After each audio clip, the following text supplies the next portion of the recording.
नमस्कार दोस्तों। आज पुनः स्वागत है आपका हमारे नालंदा के यूट्यूब चैनल पर। दोस्तों, जो हमारी इतिहास सीरीज है उस इतिहास सीरीज के अंतर्गत हम लोगों ने सातवाहन वंश को पढ़ा था। सातवाहन वंश का राजनीतिक जीवन आप लोगों ने क्या देखा था। दोस्तों, सातवाहन वंश की कला संस्कृति के बारे में परीक्षा में क्वेश्चन आते हैं और जो क्वेश्चन आते हैं दोस्तों उन पर हाईलाइट करना हमने आपका उचित समझा कि थोड़ा सा सातवाहन वंश ने भारतीय इतिहास को क्या क्या दोस्तों क्या है आपका दिया है, भारतीय समाज भारतीय संस्कृति को क्या क्या दोस्तों सातवाहन वंश ने दिया है, इसकी क्या करना है, आज आप लोगों को ये चर्चा करना है। दोस्तों, एक परीक्षा में क्वेश्चन आता है और क्वेश्चन ये आता है कि भारत में सबसे पहले ब्राह्मणों को भूमिदान देने की प्रथा कब से स्टार्ट हुई।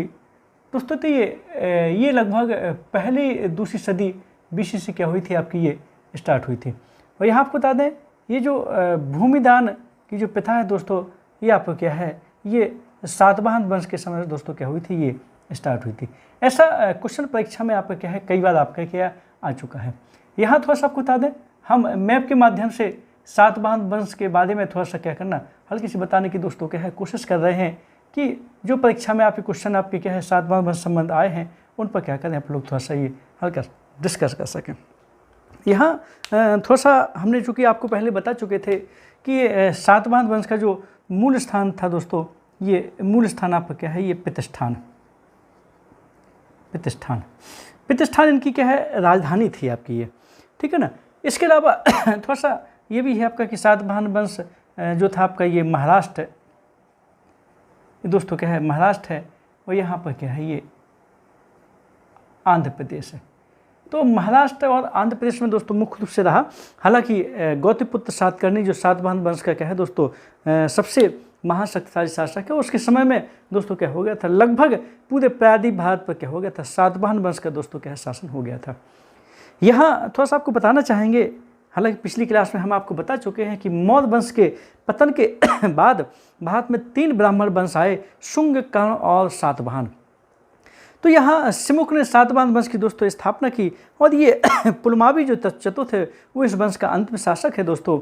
यहाँ सातवाहन वंश में डार्क एज आया है, डार्क एज में राजा हाल भी दोस्तों आप क्या है हुआ है। सबसे शक्तिशाली शासक गौतमीपुत्र सातकर्णी था जो 23वां दोस्तों क्या था आपका शासक था। यहाँ थोड़ा सा क्या क्या आप लोगों को क्या करना है देखना है। यहाँ आपको बता दें ये सातवाहन वंश ये मात्र सत्तात्मक था, मात्र सत्तात्मक दोस्तों क्या था ये वंश था आपका। सिंधु सभ्यता के बाद अगर कोई वंश मात्र सत्तात्मक हुआ जिसमें स्त्रियों को माताओं को दोस्तों विशेष ध्यान दिया गया है, आपका स्थान दिया गया था, विशेष सम्मान दिया गया, राजाओं के नाम के आगे माताओं का नाम दोस्तों क्या है आपका लगा है, मात्र सत्तात्मक। यहाँ दोस्तों पुनः प्राकृत भाषा इनकी क्या थी दोस्तों, ये राजभाषा थी। किनकी? सातवाहनों की क्या थी आपकी राजभाषा थी। यहाँ शीशे के सिक्के ये दोस्तों सातवाहन वंश को क्या कहते हैं, अन्य वंशों के से अलग करते हैं। और आपने देखा होगा ये परीक्षा में क्वेश्चन आपके आते हैं, मात्र सत्तात्मक, प्राकृत भाषा, शीशे के सिक्के, ये आपका क्या है ये आता है। यहाँ आपको बता दें चूँकि ये ठीक है ये धार्मिक रूप से सहिष्णु थे, लेकिन यहाँ आपको बता दें ये चतुर्वर्ण का संरक्षक,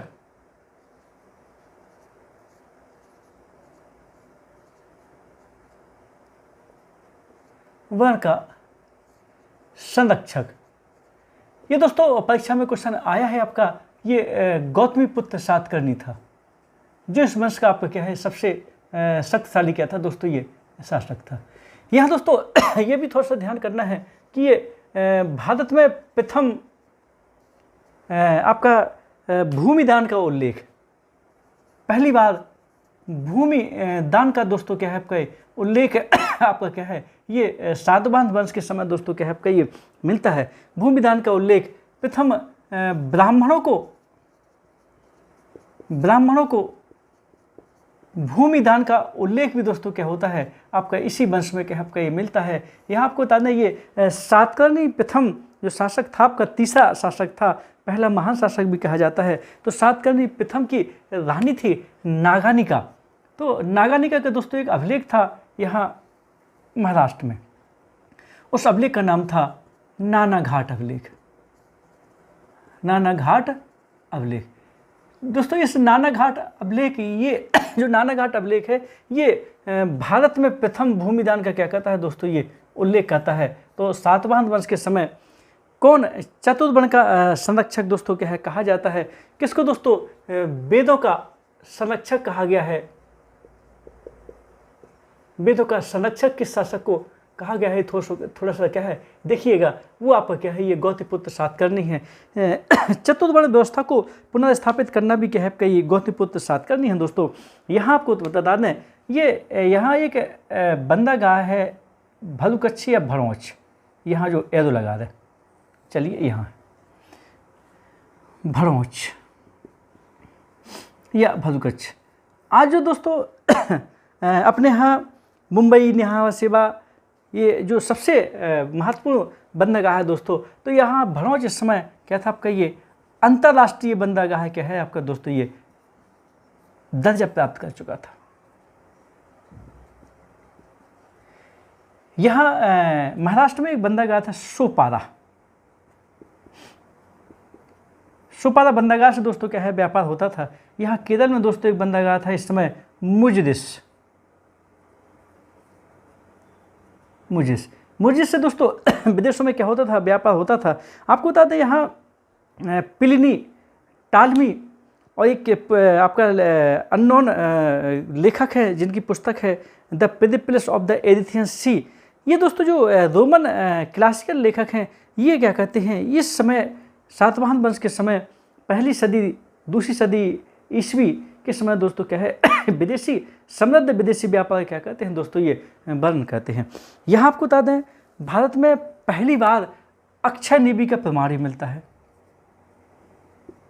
अक्षय निबि यहाँ दोस्तों जब आप PCS वगैरह मेंस की परीक्षा देते हैं उसमें भी आपको दोस्तों क्या है, ये अक्षय निबि आपका क्या है आता है।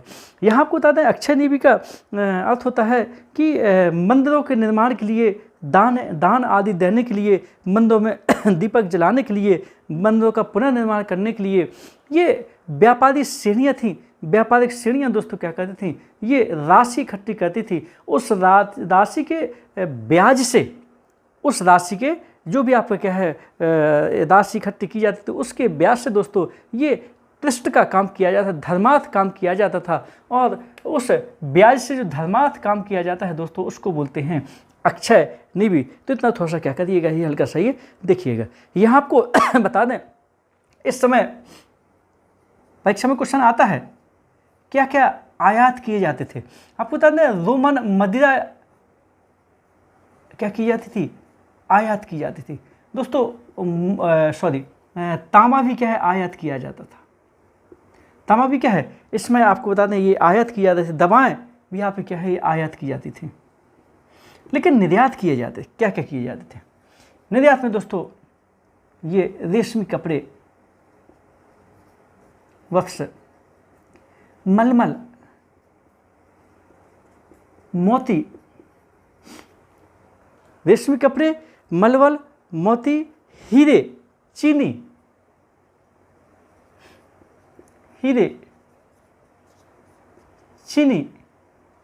इलायची, काली मिर्च, बाद में चर्चा करेंगे।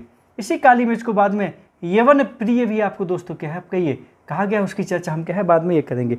तो ये निर्यात की वस्तुएं क्या थी, ये थी। और पेरिप्लस ऑफ द एरिथियन सी जो पुस्तक है दोस्तों उसमें निर्यात की गई वस्तुओं में क्या है आपका ये उल्लेख आपका क्या है ये मिलता है। ये थोड़ा सा क्या करना हल्का सा ये देखिएगा। चलिए यहाँ हमने आपको बताया था ये यहाँ जब ये सातवाहन वंश का डाल के चल रहा था दोस्तों, एक शासक हुआ है, उस शासक का नाम था राजा हाल, जो उस वंश का 17वां शासक आपका क्या है कहलाता। ध्यान सुनिएगा, राजा हाल। यहाँ जो दोस्तों राजा हाल हुआ है, राजा हाल आपको बता दें इसने श्रीलंका की राजकुमारी लीलावती से विवाह किया था। इसके सेनापति विजयानंद ने इसके लिए श्रीलंका को जीता था। और इसके द्वारा ये दूसरा अंतर्राष्ट्रीय क्या था दोस्तों, ये विवाह था। पहला अंतर्राष्ट्रीय विवाह चंद्रगुप्त मौर्य और हेलेना का था, जो सेल्यूकस की दोस्तों पुत्री थी। तो लीलावती से क्या हुआ था, इसका विवाह हुआ था। इसने दोस्तों ये प्राकृत भाषा में एक पुस्तक लिखी थी, गाथा सप्तशती, गाथा सप्तशती। ये दोस्तों आप तो पेपर उठा के देख लें, ये सभी परीक्षाओं में आपको क्या है आई है, गाथा सप्तशती। प्राकृत भाषा में दोस्तों क्या है किताब है। इसमें प्रेम गाथाएं हैं,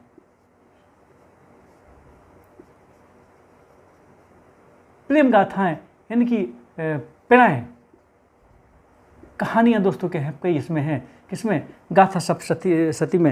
ये थोड़ा सा क्या करना हल्का सा ये देखना है। यहाँ आपको सबको मालूम है दोस्तों, एक पश्चिमी तट के एक प्रमुख आपका क्या है व्यापारिक स्थल था उज्जैन, मध्य प्रदेश में है, मालवा में। इस उज्जैन को दोस्तों टालमी ओजोन कहता है। इसको उज्जैन को ओजोन कहता है कौन, टालमी, जो दोस्तों मिस्र का लेखक है। ये टालमी क्या कहता है इसको, ये ओजोन कहता है। ये थोड़ा सा क्या करना हल्का सा ये देखिएगा। यहाँ एक क्वेश्चन और आता है, महाराष्ट्र में दोस्तों ये एक कार्ले का चैत्य है, कार्ले का चैत्य है, गुफाएं हैं, पूजाधक आप क्या है स्तूप चैत्य कहलाते हैं बौद्ध धर्म में। तो काले का चैत्य का निर्माण किसने करवाया था, ये क्वेश्चन परीक्षा में क्या है आपका ये आ चुका है। तो ये आपको बता दें, ये वैजयंती के भूतपाल ने दोस्तों करवाया था। भूतपाल जो क्या था दोस्तों, ये श्रेष्ठी था, उसने दोस्तों क्या है आपका ये करवाया था। अब यहाँ ये कुछ शब्द मिलते हैं परीक्षा में आते हैं, जैसे कि श्रेष्ठी, निगम,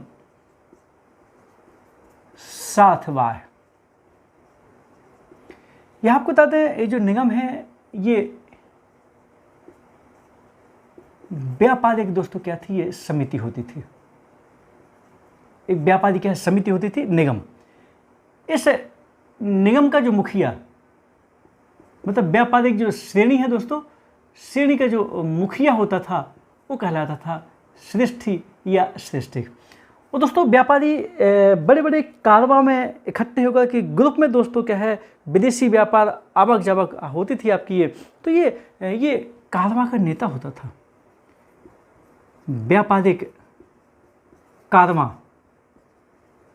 कारवां का दोस्तों क्या होता था, नेता होता था। कौन, ये सातवाह। ये थोड़ा सा ध्यान करिएगा, ये परीक्षा में क्वेश्चन आते हैं। सातवाह क्या है, सातवाह क्या कहलाता है, निगम क्या है, श्रेष्ठ या श्रेष्ठक क्या है, अक्षय निधि क्या है, ये भी परीक्षा में आपको क्वेश्चन क्या है आपका आया है। ये भारत में सबसे पहले भूमिदान का उल्लेख किस वंश के समय मिलता है, कौन से अभिलेख में मिलता है दोस्तों, ये भी परीक्षा में क्वेश्चन क्या है आपका आ चुका है। काले का चैत्य किसने बनवाया था, वैजयंती की भूतपाल ने बनवाया था। यहीं दोस्तों ये कन्हेरी का चैत्य भी है, बम्बई के पास है, महाराष्ट्र में है। ये भी थोड़ा सा क्या करना हल्का सा देखना है। इस समय आपको बता दें सातवाहन वंश के समय सबसे जो प्रसिद्ध आपको बता दें ये जो था स्तूप था, वो था अमरावती का स्तूप।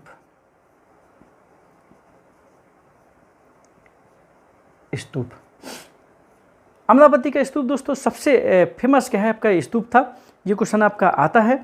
और ये अमरावती का स्तूप जो है वाशिष्ठी पुत्र पुलमावी के समय दोस्तों क्या है आपका ये बना था, और इसकी खोजकर्ता भी परीक्षा में आते हैं। अच्छा, जो अमरावती है आपको ये बता दें ये आंध्र प्रदेश में है। कहाँ है, आंध्र प्रदेश में है। ये कर्नल मैकेंजी ने दोस्तों क्या किया था, इसको खोजा था, और 1797 में दोस्तों क्या है इसकी ये खोज हुई थी। लेकिन ये मूल अवस्था में नहीं है, इसके जो अवशेष हैं दोस्तों, अवशेष आपके क्या है ये लंदन में आपके क्या हैं। अमरावती स्तूप के अवशेष कहाँ हैं, लंदन में हैं। और अमरावती का स्तूप सातवाहन वंश के समय बना था और वाशिष्ठी पुत्र पुलमावी के समय बना था।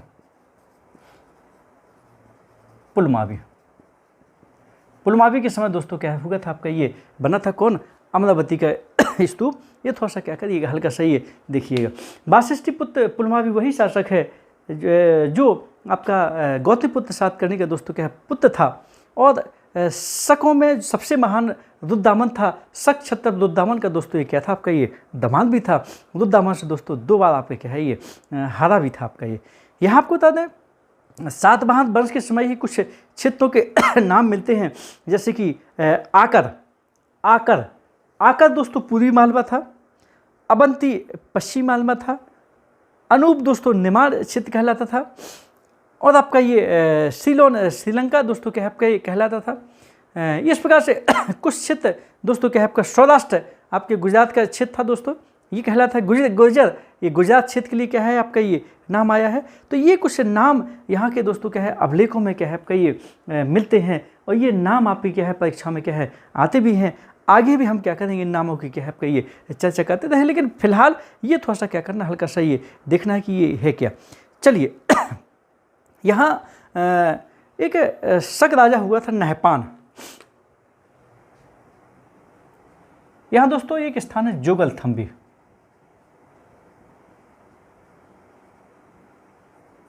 जोगलथम्बी दोस्तों नासिक के पास है, ध्यान सुनिएगा। जोगलथम्बी क्या है ये नासिक के पास है। नहपान के 13,000 से अधिक दोस्तों सिक्के मिले हैं। ये इनका क्या था सिक्का निर्माणशाला था, किसका शकों का था, जिस पर गौतमीपुत्र सातकर्णी ने दोस्तों अधिकार कर लिया था, और अपने क्या है दोस्तों सिक्के भी यहाँ पे कहलाए थे चलाए थे। तो ये नासिक के पास महाराष्ट्र में जोगलथम्बी एक आपका मेदभांड केंद्र भी है, और आपको क्या है यहाँ 13,000 से अधिक नहपान के सिक्के मिले थे, जिस नहपान को हरा करके इस वंश के सातवाहन वंश के सबसे महान शासक गौतमीपुत्र सातकर्णी ने दोस्तों आकर, अवंती, निवाड़, अनूप आदि पूरा क्या है आपका ये जीत लिया था। और कहा जाता है कि उसके घोड़ों ने तीनों समुद्रों का पानी पिया था, बंगाली खाड़ी, अरब सागर, हिंद महासागर, ठीक है ना, इसलिए उसकी उपाधि थी ये त्रिय समुद्र तोय पिता वाहन। ये आपका क्या था ये, इसकी उपाधि भी आपकी क्या है उस समय रही।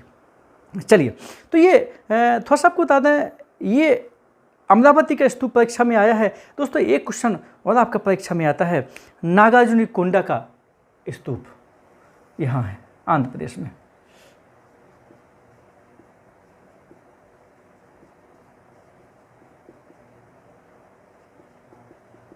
का स्तूप। ये किसने बनवाया था दोस्तों? तो सातवाहन वंश का जो पुलमावी शासक था, पुलमावी चतुर्थ, उसके समय दोस्तों कई भागों में सातवाहन वंश बट गया था। तो एक आपका ये क्या कहें जो इक्ष्वाकु वंश भी आपका क्या है यहाँ था। तो इक्ष्वाकु राजाओं ने दोस्तों क्या है आपका ये बनवाया था। तो नागार्जुन कोंडा का स्तूप किसने बनवाया था? इक्ष्वाकुओं ने। ये ध्यान दीजिएगा, क्वेश्चन आते हैं और ऐसे क्वेश्चन आए थे कि अगर आपने थोड़ा सा ध्यान नहीं दिया तो दोस्तों ऊपर से कोई दोस्तों क्वेश्चन ये क्या है आपका ये निकल जाता है। आप सब जानते हो संत जो नागार्जुन थे आपके बौद्ध धर्म के महान संत नागार्जुन थे, ये गौतमीपुत्र सातकर्णी के दरबार में रहते थे। उन्हीं के नाम से दोस्तों नागार्जुनी कोंडा का क्या है आपका स्तूप आंध्र प्रदेश में क्या है आपका ये स्थित था। ये इक्ष्वाकु ने बनवाया था। सातवाहन वंश के समय सबसे अच्छा स्तूप, बड़ा स्तूप, प्रसिद्ध स्तूप अमरावती का स्तूप था दोस्तों। कला की दृष्टि से, संस्कृति की दृष्टि से बहुत ही अच्छा स्तूप था और इसके ये वर्तमान अवस्था में नहीं है, उस स्थान पर नहीं है। अंग्रेजों ने दोस्तों इसके जो अवशेष थे वो लंदन ले गए। लंदन संग्रहालय में दोस्तों क्या है ये आपका क्या है ये स्तूप के अवशेष क्या है आपका ये रखे हैं। ये थोड़ा सा क्या करना हल्का सा ये ध्यान देना है आप लोगों को। चलिए तो यहाँ ये दोस्तों हमने सातवाहन वंश की संस्कृति, सातवाहन वंश ने अपने देश को क्या दिया, भारतीय संस्कृति क्या दिया, इस पर दोस्तों क्या है चर्चा कर रहे थे। जल्दी से 2 मिनट में फिर से दोस्तों क्या है सातवाहन वंश संबंध परीक्षा में क्वेश्चन क्या आए हैं। कला और संस्कृति में राजनीतिक तो हम बता चुके हैं। सबसे पहली बात, वेदों का संरक्षक किसे कहते हैं? चतुर्वर्ण का पुनर्संस्थापक संरक्षक किसे कहते हैं? गौतमीपुत्र सातकर्णी को कहते हैं। भारत में, देश में, विश्व में भूमिदान का पहला उल्लेख दोस्तों कहाँ मिलता है? ये नानाघाट अभिलेख मिलता है, सातवाहन वर्ष के समय मिलता है। ब्राह्मणों को पहली बार भूमिदान, भूदान का उल्लेख भी दोस्तों क्या है यहीं पर आपको क्या है मिलता है। किस समय भनौच बंदरगाह अंतर्राष्ट्रीय बंदरगाह बन गया था? ये आपका दोस्तों क्या है ये सातवाहन वंश के समय ही आपका ये थोड़ा सा क्या करो देखना है। भारत में सबसे पहली बार अक्षय निधि मतलब ये ब्याज के पैसों से धर्मार्थ कार्य करना, मंदिरों की मरम्मत, मंदिर बनवाना, ये अक्षय निधि दोस्तों कहलाता है। ट्रस्ट के काम करना, अच्छे काम करना, ये अक्षयनिधि कहलाता है। भारत में सबसे पहले अक्षयनिधि का प्रमाण कहाँ मिलता है? सातवाहन वंश के समय ही दोस्तों क्या है, मिलता है। ये प्रेम गाथाओं का उल्लेख किस किताब में है? प्राकृत भाषा में है दोस्तों, गाथा सप्तशती में है। राजा था हाल, राजा हाल ने दोस्तों क्या है आपका लिखा था। सातवाह किसको कहते हैं? या व्यापारियों के नेता, व्यापारिक कारवा जो होता है उसका नेता क्या कहलाता है? सातवाह कहलाता है। ऐसा भी परीक्षा में क्वेश्चन आ चुका है। निगम क्या कहलाता है? व्यापारिक समिति का जो व्यापारिक समिति निगम कहलाती है। और श्रेष्ठिक, इस व्यापारिक समिति का जो मुखिया है दोस्तों, ये श्रेष्ठिक क्या है आपका ये कहलाता था। ये आपका काले का चैत्य गुफा किसने बनवाई थी दोस्तों? तो बैजंती के भूतपाल ने दोस्तों क्या है ये बनवाई थी। ये श्रेष्ठी था, ये धनाढ्य व्यापारी था, इसने दोस्तों क्या है आपका ये बनवाया था। ये परीक्षा में क्वेश्चन आया है। शीशे के सिक्के किस वंश के समय? सातवाहन वंश के समय थे। अमरावती के स्तूप की खोज किसने की थी? आता है आपका ये PCS वगैरह में। कर्नल मैकेंजी ने 1797 में अमरावती की खोज की थी आपकी ये दोस्तों। ये भी आपका क्या है परीक्षा में क्वेश्चन ये आ चुका है। यहाँ उज्जैन को, मध्य प्रदेश में जो उज्जैन है मालवा में है, उज्जैन को ओजोन किसने कहा? तो टालमी मिश्र का जो लेखक है दोस्तों, टालमी ने दोस्तों क्या है उज्जैन को ओजोन कह के क्या है पुकारा है। ओजोन एक प्रसिद्ध भारत के पश्चिमी व्यापारिक क्षेत्र में दोस्तों क्या था आपका ये स्थित था। तो दोस्तों ये तो हमने आज आपको बताया है कि सातवाहन वंश की देन क्या है, क्या क्या परीक्षा में क्वेश्चन सातवाहन वंश संबंधित आप क्या है आते हैं, ये हमने क्या है बताने की कोशिश की है। और दोस्तों हमारा टॉपिक कैसा लगा देखिएगा, इस वीडियो को अंत तक देखिएगा। बहुत महत्वपूर्ण क्वेश्चन है दोस्तों, और इन्हीं में खेल हो जाता है, इन्हीं क्वेश्चनों में क्या है खेल हो जाता है, जिन क्वेश्चनों पर आप ध्यान नहीं दे पाते हैं। बहुत महत्वपूर्ण क्वेश्चन है इसमें आपके। तो दोस्तों ये हमारी इतिहास की सीरीज भी आपके क्या समय समय पर चलती रहेगी, और आगे हम लोग आपको क्या है ये विदेशी आक्रमण, दूसरा विदेशी आक्रमण पढ़ेंगे इतिहास में। तब तक के लिए अपना ध्यान रखिएगा। नमस्कार, जय हिंद।